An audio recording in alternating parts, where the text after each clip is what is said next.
look at the book of Psalms 37:7.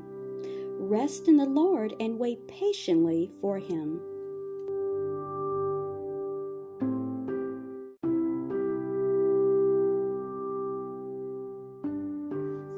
A Christian couple was deeply distressed because their married son and his family had quit going to church and were giving God no place in their lives.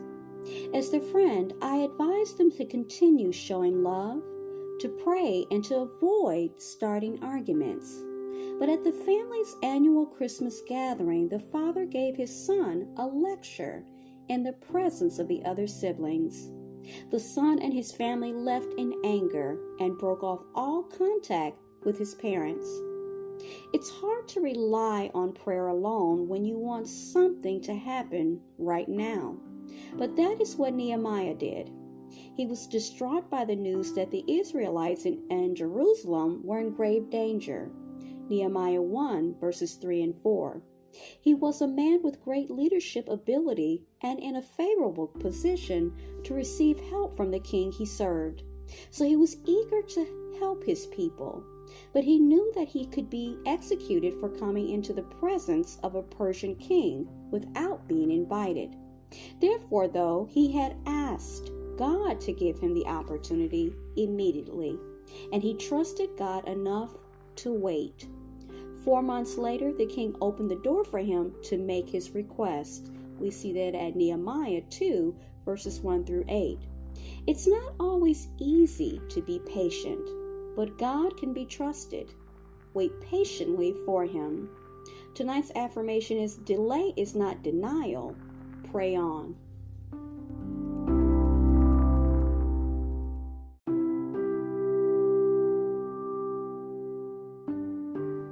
I want to share some additional information or content on the whole topic of waiting on God and just working through a season of waiting.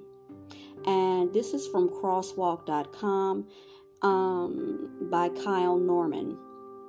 We're going to look at the book of Psalms 41. I waited patiently for the Lord. He turned to me and heard my cry. Waiting is not a negation of faith. While the English translations often rendered this verse as, I waited patiently for the Lord, this is not exactly what David writes. The Hebrew text is much more expressive. Literally, this verse says, I waited and I waited for the Lord. Can you hear those strained emotions? Do you recognize the echo of difficulty and strain? This verse doesn't describe David sitting in the lotus position with his eyes closed and his palms outstretched. David remembers his time of waiting and how it felt drawn out and very much prolonged, and I think we all can relate to that. One of the hardest truths about our life of faith is that God never promises us instant gratification. Faith doesn't mean ease. It doesn't mean prosperity. It doesn't mean a problem-free life. Despite praying for something good and holy, our prayers may not be realized right away. Waiting is not a negation of God's promises. The journey of faith for everyone involved involves times of wrestling and waiting.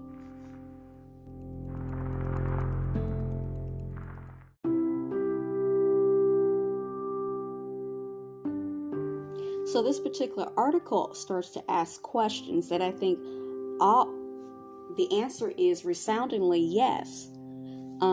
Are you going through a time of waiting? Yes, we all are. We are in the last days. Although I did come across some content on YouTube, and there are some people who are actual pastors. I'm not a pastor. I'm just your regular individual that's going through life and through her own individual walk of faith.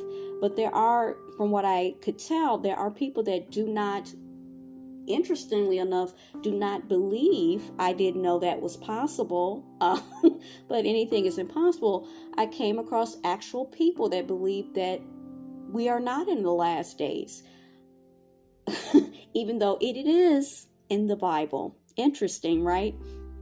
So my answer to this question, are you going through a time of waiting? Yes, and I believe all of us are. Are you longing for one of God's promises to be revealed in your life? Of course, yes. Have you prayed for a healing that has yet to arrive? Yes. My answer is yes.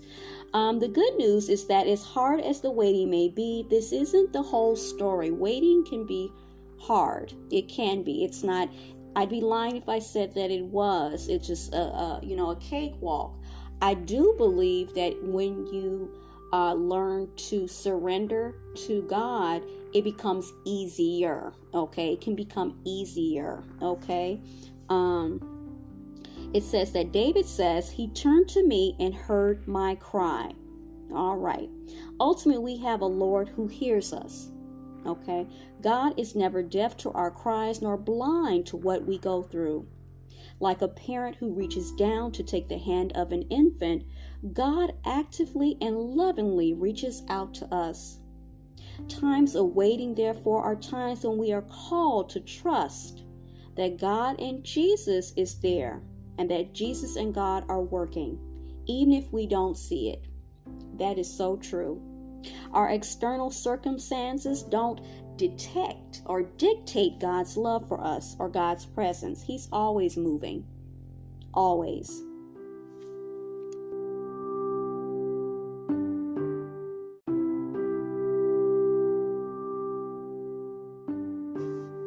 The article goes on to point out that there is always hope and there is always promise.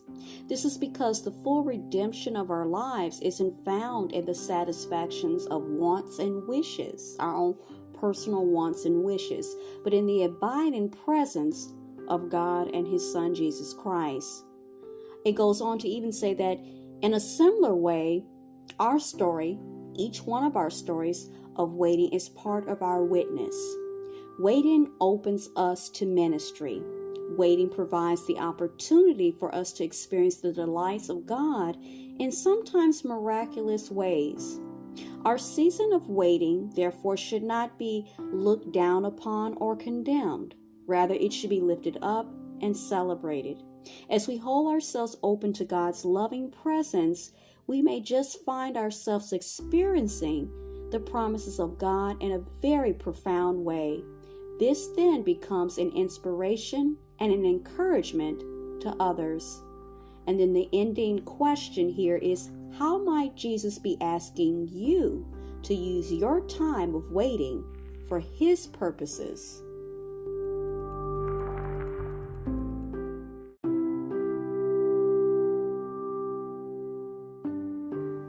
You were just listening to Teachable Moments with April podcast.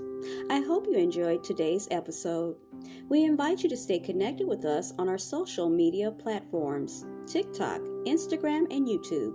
We also encourage you to join the Teachable Moments with April podcast family by becoming a paid subscriber. As always, be well and stay blessed. Until next time.